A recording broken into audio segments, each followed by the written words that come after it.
Hello everyone, स्वागत है आपके अपने यूट्यूब चैनल यूमैन और रैकशीट पर। आज जो आरआरबी एनटीपीसी का जो एग्ज़ाम हुआ है, यानी कि जो 16 मार्च की जो थर्ड शिफ्ट हुई है, उसका 100% एनालिसिस करेंगे। प्लीज़ वीडियो को लाइक और चैनल को सब्सक्राइब जरूर कर लें। आपका क्वेश्चन पूछा गया था, केंद्रीय बजट में प्रभावी राजस्व घाटा को पहली बार किस वर्ष प्रस्तुत किया गया। यह क्वेश्चन आपका पूछा गया था। चार ऑप्शंस थे। ए 2010 से 11, बी ऑप्शन था 2011 से 12, सी ऑप्शन था 2012 से 13 और डी ऑप्शन था 2013 से 14 है, जिसमें आपका करेक्ट आंसर था ऑप्शन नंबर बी 2011 से 2012 आपका एकदम करेक्ट ऑप्शन था। इसी को हमने एक्सप्लेन किया है, इसको आप देख सकते हैं कि प्रभावी राजस्व घाटा, इफेक्टिव रेवेन्यू डिफिसिट की अवधारणा को यूनियन बजट 2011-12 में पहली बार लागू किया गया। यह उस राजस्व घाटे को मापता है जिसमें से वह हिस्सा घटा दिया जाता है जो पूंजीगत संपत्ति के सृजन के लिए आवंटित धन पर खर्च हुआ हो। इस तरह इसे बजट के दौरान 2011-12 में पेश किया गया था। अगला आपका क्वेश्चन पूछा गया था। इससे पहले प्लीज वीडियो को लाइक और चैनल को सब्सक्राइब जरूर कर लें। आपका क्वेश्चन था कि रामसर अवार्ड 2025 किसे मिला था। चार ऑप्शंस थे। ए मेधा पाटकर, बी ऑप्शन था सुनीता नारायण, सी ऑप्शन था जयश्री वेंकटेशन और डी ऑप्शन था वंदना शिवा, जिसमें आपका करेक्ट आंसर था option number C Jayashree Venkatesan आपका एकदम करेक्ट आंसर था। यह जिसने लगाया उसका एकदम करेक्ट आंसर था। इसी को एक्सप्लेन किया है कि जयश्री वेंकटेशन को 2025 में रामसर अवार्ड से सम्मानित किया गया था, यानी वेटलैंड यूज कैटेगरी से सम्मानित किया गया। यह पुरस्कार आर्द्र भूमि के संरक्षण और सतत उपयोग के लिए किया जाता है। जयश्री वेंकटेशन पहली भारतीय हैं जिन्हें यह सम्मान मिला है। अगला आपका क्वेश्चन पूछा गया था, मार्च 2025 तक भारत में कितने किसान क्रेडिट कार्ड यानी कि केसीसी वितरित किए गए हैं। आपके चार ऑप्शंस थे। ए 5.5 करोड़, बी ऑप्शन था 6.8 करोड़ और सी ऑप्शन था 7.7 करोड़ और डी ऑप्शन था 8.5 करोड़, जिसमें करेक्ट आंसर था ऑप्शन नंबर सी यानी कि 7.7 करोड़ आपका एकदम करेक्ट ऑप्शन था। इसी को एक्सप्लेन किया है, इसको आप देख सकते हैं कि केंद्रीय कृषि मंत्रालय के अनुसार मार्च 2025 तक लगभग 7.7 करोड़ किसान क्रेडिट कार्ड किसानों को जारी किए जा चुके हैं। किसान क्रेडिट कार्ड योजना यानी कि केसीसी का उद्देश्य किसानों को सस्ती और आसान ऋण सुविधा प्रदान करना है। इससे किसानों को फसल खरीद, बीज, उर्वरक और सिंचाई जैसे कार्यों के लिए वित्तीय सहायता मिलती है। अगला आपका क्वेश्चन पूछा गया था कि वास्तुकला में चारबाग शैली के उदाहरण कौन से हैं। चार ऑप्शंस दिए गए थे। ए ताजमहल आगरा, बी ऑप्शन था कुतुब मीनार दिल्ली, सी ऑप्शन था अजंता गुफाएं महाराष्ट्र और डी ऑप्शन था सूर्य मंदिर कोणार्क, जिसमें करेक्ट आंसर था option number A Taj Mahal Agra आपका एकदम करेक्ट आंसर था। ताजमहल आगरा यह चार बाग शैली का उदाहरण है। इसी को एक्सप्लेन किया है, इसको आप देख सकते हैं कि चार बाग शैली फारसी मूल की बागवानी की योजना है, इसमें जिसमें बगीचों को चार भागों में बांट दिया जाता है और बीच में पानी की नालियां पर पथ गुजरते हैं। यह शैली मुगलों द्वारा भारत में लाई गई थी। ताजमहल की मुख्य बगीचा चारबाग शैली में निर्मित है। अगला क्वेश्चन आपका पूछा गया था कि भारत में 2011 की जनगणना के अनुसार जनजातीय जनसंख्या सर्वाधिक किस राज्य में पाई जाती है। चार ऑप्शंस थे। ए मध्य प्रदेश उत्तर प्रदेश, बी ऑप्शन था महाराष्ट्र, सी ऑप्शन था मध्य प्रदेश और डी ऑप्शन था राजस्थान, जिसमें करेक्ट आंसर था ऑप्शन नंबर सी मध्य प्रदेश आपका एकदम करेक्ट ऑप्शन था। इसी को एक्सप्लेन किया है, इसको आप देख सकते हैं कि 2011 की जनगणना के अनुसार भारत में जनजातीय यानी कि शेड्यूल्ड ट्राइब्स आबादी मध्य प्रदेश में सबसे अधिक थी। मध्य प्रदेश में के बाद छत्तीसगढ़, महाराष्ट्र, उड़ीसा और राजस्थान में भी जनजातीय जनसंख्या पर्याप्त है।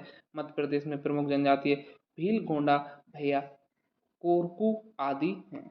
अगला आपका क्वेश्चन पूछा गया था कि डीएनए अणु की दो श्रृंखलाएं एक दूसरे से किसके माध्यम से जुड़ी होती हैं। यह क्वेश्चन आपका पूछा गया था। ऑप्शंस थे। ए हाइड्रोजन बंध के माध्यम से उनके नाइट्रोजनी आधार, बी ऑप्शन था कोवैक्लेंट बंध के माध्यम से, सी ऑप्शन था आयनिक बंध के माध्यम से और डी ऑप्शन था वेंडरवाल्स बल के माध्यम से, जिसमें करेक्ट आंसर था ऑप्शन नंबर ए यानी कि हाइड्रोजन बंध आपका एकदम करेक्ट ऑप्शन था, यानी कि ऑप्शन नंबर ए इसका एकदम करेक्ट ऑप्शन था। इसी को एक्सप्लेन किया, इसको आप देख सकते हैं कि डीएनए डबल हेलिक्स संरचना वाला अणु है।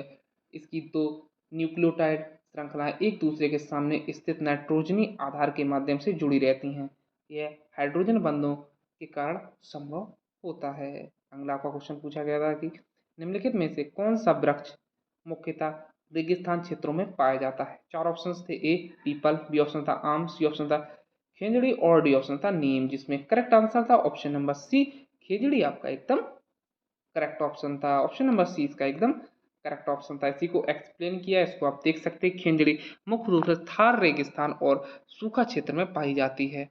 यह वृक्ष सूखे और गर्म क्षेत्रों के लिए अनुकूल है और रेगिस्तानी मिट्टी में जीवित रह सकता है। खेजड़ी का महत्व दिया था कि पशु के लिए चारा, मिट्टी में उर्वरक में सुधार, रेगिस्तान परिस्थिति के लिए आवश्यक। अगला आपका क्वेश्चन पूछा गया था, संसद ने रेलवे संशोधन विधेयक 2024 पारित किया है, मतलब 2024 का मुख्य उद्देश्य क्या है। चार ऑप्शंस थे, रेलवे को निजी करने यानी कि प्राइवेटाइजेशन के लिए, बी ऑप्शन था यात्रियों को मुफ्त किराया देने के लिए, सी ऑप्शन था रेलवे बोर्ड की शक्तियों, स्वायत्तता और संचालन को मजबूत करना, और डी ऑप्शन था विदेशी निवेश को 100% खोलना, जिसमें आपका करेक्ट आंसर था option number C railway board की शक्तियों को स्वायत्तता और संचालन को मजबूत करना आपका एकदम करेक्ट ऑप्शन था। इसी को एक्सप्लेन किया, इसको आप देख सकते हैं कि रेलवे बिल, जो रेलवेज अमेंडमेंट बिल 2024 का मुख्य उद्देश्य रेलवेज एक्ट 1989 में संशोधन करना है, ताकि भारतीय रेलवे का कानूनी ढांचा सरल व सुसंगठित बनाया जा सके। इसके तहत रेलवे बोर्ड को वैधानिक आधार दिया गया, उससे उसकी स्वायत्तता, शक्ति और दक्षता बढ़े। यह बिल भारतीय रेलवे बोर्ड अधिनियम 1905 को निरस्त करने के लिए भी है और इसके प्रावधानों को 1989 के अधिनियम में शामिल करता है, जिससे रोल प्रशासन ज़्यादा जवाबदेह और प्रभावी हो। अगला क्वेश्चन आपका पूछा गया था कि हाल ही में डेनियन नोबोआ किस देश के राष्ट्रपति बने हैं। चार ऑप्शंस थे, ए अर्जेंटीना, बी ऑप्शन था मैक्सिको, सी ऑप्शन था इक्वाडोर और डी ऑप्शन था कोलंबिया, जिसमें आपका करेक्ट आंसर था ऑप्शन नंबर सी इक्वाडोर आपका एकदम करेक्ट आंसर था। जो डेनियल नोबोआ है वह इक्वाडोर के राष्ट्रपति बने। इसी को हमने एक्सप्लेन किया है कि डेनियल नोबोआ इक्वाडोर के राष्ट्रपति हैं और उन्हें 2025 के राष्ट्रपति चुनाव में इस पद के लिए चुना गया, पुनः निर्वाचित किया गया था। आपका क्वेश्चन पूछा गया था कि 2011 की जनगणना के अनुसार भारत में शहरी जनसंख्या का प्रतिशत कितना था। चार ऑप्शंस थे, 28.3%, बी ऑप्शन था 31.2%, सी ऑप्शन था 31.16% और डी ऑप्शन था 33.5%, जिसमें करेक्ट आंसर था ऑप्शन नंबर सी यानी 31.16% आपका एकदम करेक्ट आंसर था। 31.16% यह भारत में शहरी जनसंख्या का प्रतिशत था। इसी को एक्सप्लेन किया है, इसको आप देख सकते हैं कि 2011 की जनगणना के अनुसार भारत की कुल जनसंख्या का लगभग 31.16% हिस्सा शहरी क्षेत्रों में निवास करता था। शेष लगभग 68.84% आबादी ग्रामीण क्षेत्रों में निवास करती थी। यह आंकड़ा भारत में शहरीकरण और धीमी दर को दर्शाता है, जबकि कुछ राज्यों में शहरीकरण अधिक है, जैसे महाराष्ट्र, तमिलनाडु और गोवा आदि। अगला आपका क्वेश्चन पूछा गया था कि अलकनंदा और भागीरथी नदियां कहाँ मिलती हैं, जहां वे गंगा नदी के नाम से जानी जाती हैं। चार ऑप्शंस थे, ए हरिद्वार, बी ऑप्शन था ऋषिकेश, सी ऑप्शन था देहरादून के पास देवप्रयाग और डी ऑप्शन था वाराणसी, जिसमें करेक्ट आंसर था ऑप्शन नंबर सी देहरादून के पास देवप्रयाग इसका एकदम करेक्ट ऑप्शन था। इसी को एक्सप्लेन किया, इसको आप देख सकते हैं कि भागीरथी नदी हिमालय की गंगोत्री ग्लेशियर से निकलती है। अलकनंदा नदी कई हिमालयी नदियों के संगम से बनती है। ये दोनों नदियां देवप्रयाग जो उत्तराखंड में है में मिलती हैं। इस संगम के बाद नदी को गंगा के नाम से जाना जाता है। देवप्रयाग को हिंदू धर्म में पवित्र माना जाता है और यहाँ पर कई तीर्थ स्थल हैं। अगला क्वेश्चन आपका पूछा गया था कि पांडिचेरी की स्थापना कब हुई थी। चार ऑप्शंस थे, ए 1674, बी ऑप्शन था 1693, सी ऑप्शन था 1674 और डी ऑप्शन था 1720, जिसमें करेक्ट आंसर था ऑप्शन नंबर सी 1674 इसका एकदम करेक्ट आंसर था। ये 76 था, 1676 था, इसका करेक्ट आंसर होगा 1674 एडी, इसका एकदम करेक्ट आंसर था। इसी को एक्सप्लेन किया है कि पांडिचेरी भारत में एक पूर्व फ्रेंच कॉलोनी थी। इसे फ्रांसीसियों ने 1674 में स्थापित किया था। बाद में यहाँ फ्रांसीसी शासन चलता रहा और 1954 में भारत में शामिल किया गया। अगला आपका क्वेश्चन पूछा गया था कि एआई एक्शन समिट बैठक की सह अध्यक्षता किसने की थी? चार ऑप्शंस थे, नरेंद्र मोदी और जो बाइडेन ने। बी ऑप्शन था इमैनुअल मैक्रोन और ऋषि सुनक। सी ऑप्शन था नरेंद्र मोदी और इमैनुअल मैक्रोन। और डी ऑप्शन था व्लादिमीर पुतिन और सी जिनपिंग, जिसमें करेक्ट आंसर था option number C, Narendra Modi और मैनुअल मैक्रोन इसका एकदम करेक्ट आंसर था। इसी को एक्सप्लेन किया है कि 2025 में AI action summit, artificial intelligence action summit का आयोजन पेरिस फ्रांस में हुआ था।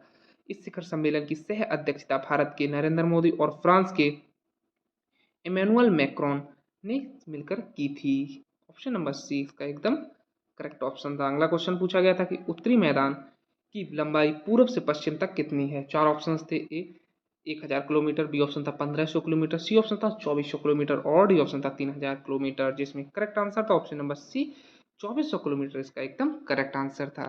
2400 किलोमीटर जो उत्तरी मैदान की लंबाई और पूर्व से पश्चिम तक की कितनी है? 2400 किलोमीटर इसका एकदम करेक्ट आंसर था। इसी को एक्सप्लेन किया है कि भारत में उत्तरी मैदान हिमालय की तलहटी और उत्तरी पठारों के बीच फैले यह मैदान पूर्व से पश्चिम तक लगभग 2400 किलोमीटर लंबा है। प्रमुख नदियां गंगा, यमुना, सरस्वती, ब्रह्मपुत्र। यह क्षेत्र कृषि और जनसंख्या दोनों के लिए अत्यंत महत्वपूर्ण है। अगला आपका क्वेश्चन पूछा गया था कि सतपुड़ा रेंज की सबसे ऊंची चोटी कौन सी है? चार ऑप्शंस थे, ए महावेद, बी ऑप्शन था ध्रुवा, सी ऑप्शन था धुआंखेड़ी और डी ऑप्शन था अमरकंटक, जिसमें आपका करेक्ट आंसर था ऑप्शन नंबर सी यानी कि धूपगढ़ इसका एकदम करेक्ट आंसर था। इसी को एक्सप्लेन किया है हमने। इसको आप देख सकते हैं सतपुड़ा रेंज मध्य भारत में स्थित मुख्य रूप से मध्य प्रदेश और महाराष्ट्र में फैली है। इसकी सबसे ऊंची चोटी धुआंखेड़ी जिसको हम धूपगढ़, जिसकी ऊंचाई 1350 मीटर है लगभग, और यह चोटी पंचमार्गी जिले मध्य प्रदेश में स्थित है। सतपुड़ा रेंज में अन्य महत्वपूर्ण स्थल महावेद, अमरकंटक और सोनगाटी है। अगला क्वेश्चन आपका पूछा गया था, इसको आप देख सकते हैं।